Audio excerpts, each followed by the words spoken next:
Derrière la séquestration de Bruno Guillon, les investigations de la PJ de Versailles ont révélé l'existence d'un groupe criminel hiérarchisé, impliqué dans d'autres cambriolages visant un footballeur du PSG et une ex-Miss France.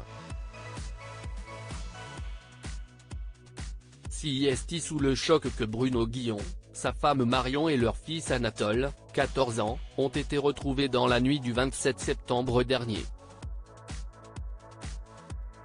Ce jour-là, la petite famille vient d'être victime d'un violent cambriolage. Aux alentours de 3 h du matin, l'animateur avait appelé la police suite à l'entrée par effraction de 4 cambrioleurs.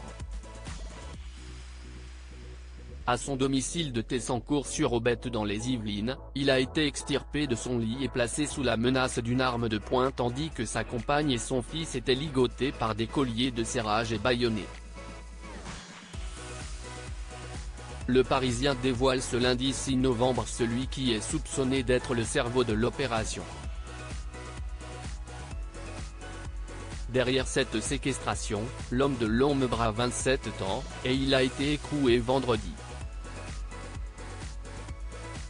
Les investigations de la PJ de Versailles ont révélé l'existence d'un groupe criminel hiérarchisé, impliqué dans d'autres cambriolages visant un footballeur du PSG et une ex-Miss France, nous apprennent nos confrères.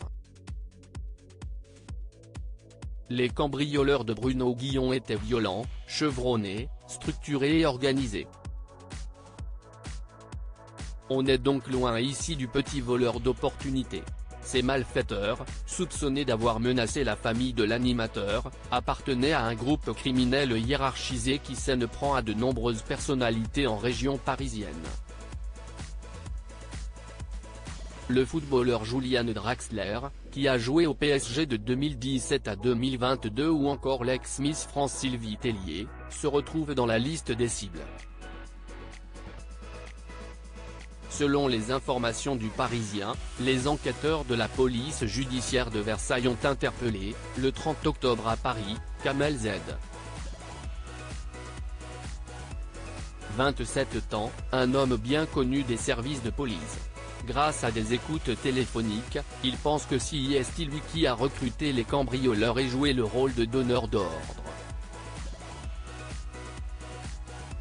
Des conversations, interceptées par les policiers avant son arrestation, au cours desquelles Kamel Z.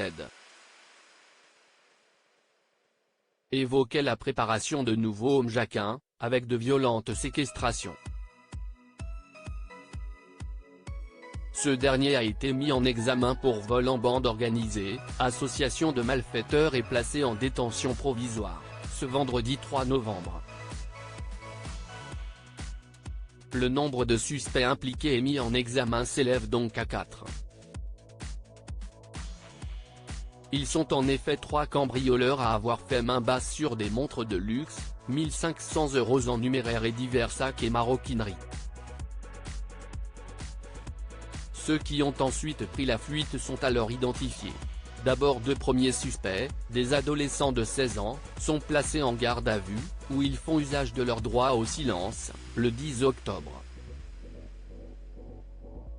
Enfin, un 3e cambrioleur présumé est interpellé le 13 octobre, mais nie toute participation au braquage, même s'il reconnaît s'être retrouvé dans un des véhicules utilisés lors du cambriolage. Lui aussi comme les 2 autres est mis en examen et placé en détention provisoire.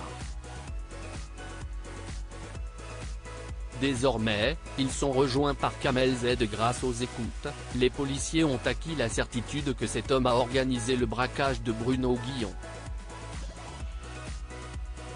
Le 30 octobre, dans le 19e arrondissement de Paris, lors de la perquisition à son domicile, les policiers ont découvert la panoplie parfaite du cambrioleur, un brouilleur d'ondes, un détecteur de micros et de balises, un copieur de fréquences ainsi que des gants et des outils servant à commettre des effractions.